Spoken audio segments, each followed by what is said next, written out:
here speaking to you today. I'm a parental counselor and an autism advocate for teenagers and adolescents on the spectrum. So during my journey, I met some of the most amazing people around the world and learned about various techniques. But what actually stood out for me was very, very basic and integral to who we are as human beings, and that is relationship building. Relationship building, according to me, is to let go of the desire of controlling other people, in this case, my own son. It is developing a connection where we are there for each other, yet we are not choking ourselves of our own personal spaces, and we have immense respect for the likes and dislikes and choices that other people make. My name is Kwam Brabi. My biggest achievement is learning to communicate by spelling my thoughts. This is a great way for non-speakers to communicate. For years, I struggled to communicate with my family and the outside world. But when I learned how to spell my thoughts, it made the relationships with my family stronger. I was able to get my needs met faster. It was a relief to me and my family. Today, we're going to give you concrete ways to make sure trust is at the forefront of your actions. First, let's look at one of the factors that impede trust in many of our relationships, the power struggle. In my experience with therapeutic models, I've seen huge disparities that create power imbalances between the therapist and the student. In situations where the therapist focuses mostly on student compliance, the student is set up to look for the almighty right answer. The adult is in charge, and the power dynamic is way off balance. When we use compliance models, the focus for the student tends to be on finding the answer that will satisfy the therapist or on performing the requested action. We see a lot of students who've come from these models who are looking for our cues for the answer that will please us. And this doesn't lead our kids towards inspired learning. They might learn to be compliant, but they typically aren't focused on learning what you're teaching.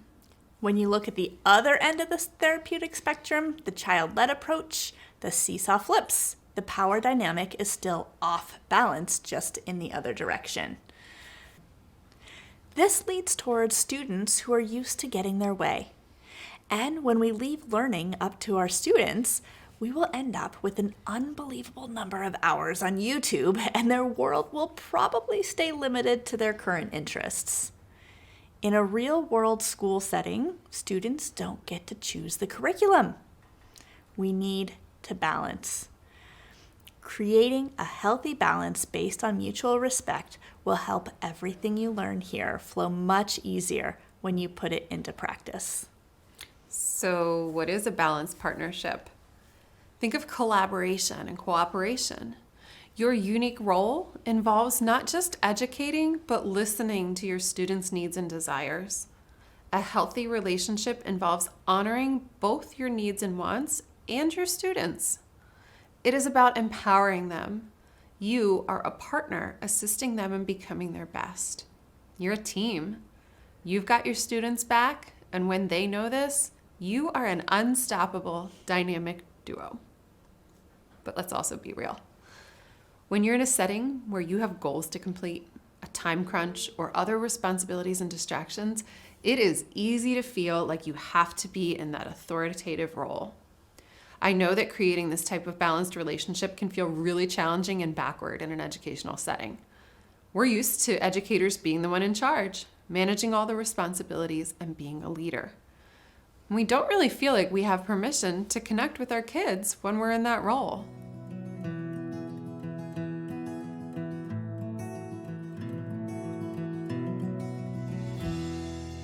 Hello, my name is Ingrid Ventura Ellis. I am a special education teacher, a life and job skills consultant, and a communication partner. I have had the honor of supporting non-speakers, minimally speaking, and unreliable speakers in their school, their work, and their home settings for about 20 years. As I started my journey in education in this country, I knew firsthand that in order for me to excel in this field or any other field, I needed to learn how to communicate efficiently in English.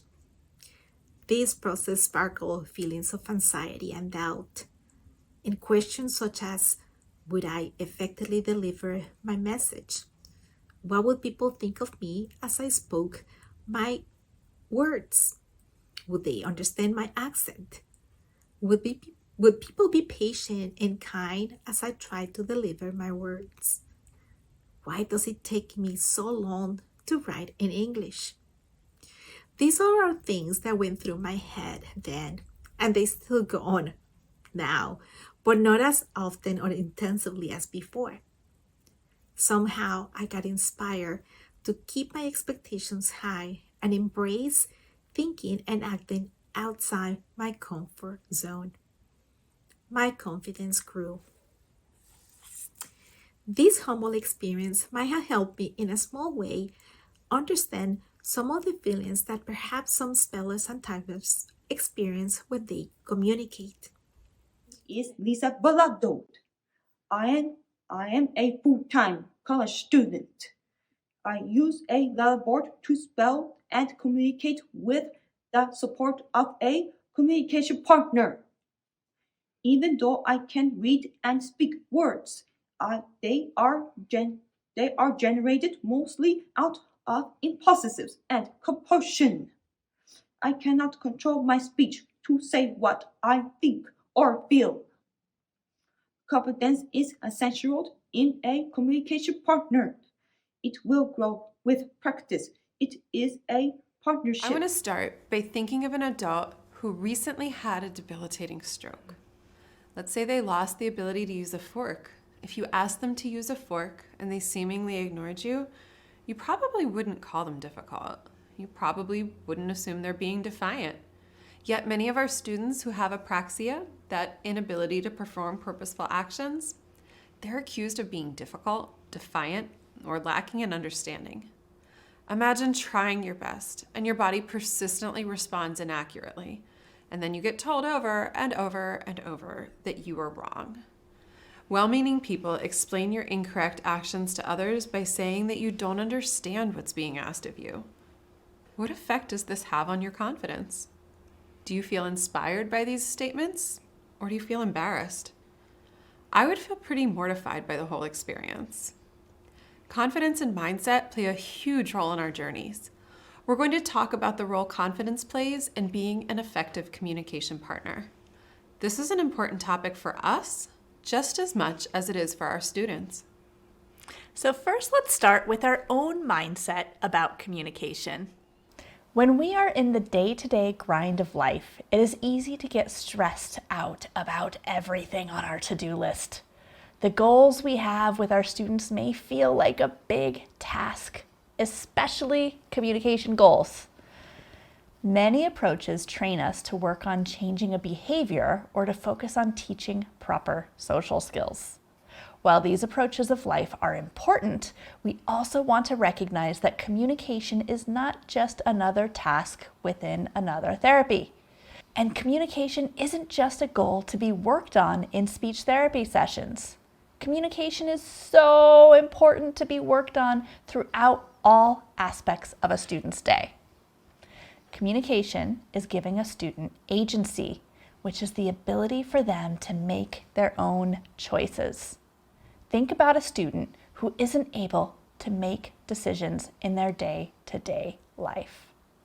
Think about how frustrating it must be for everyone else to dictate the majority of their decisions because they aren't able to clearly share what they really want. How many of our students tend to give up because of the daily struggles they have? I think about how a student must feel when they can't get their body to do what they want it to do day after day. It has to feel pretty defeating. Communication is one of the most important human rights that aims to empower our students and experience more autonomy, freedom, and creativity in the way they choose to participate in the world. It brings their voice and insights to the world rather than the world determining how their life will be lived. The work you are doing here is life-changing and so needed.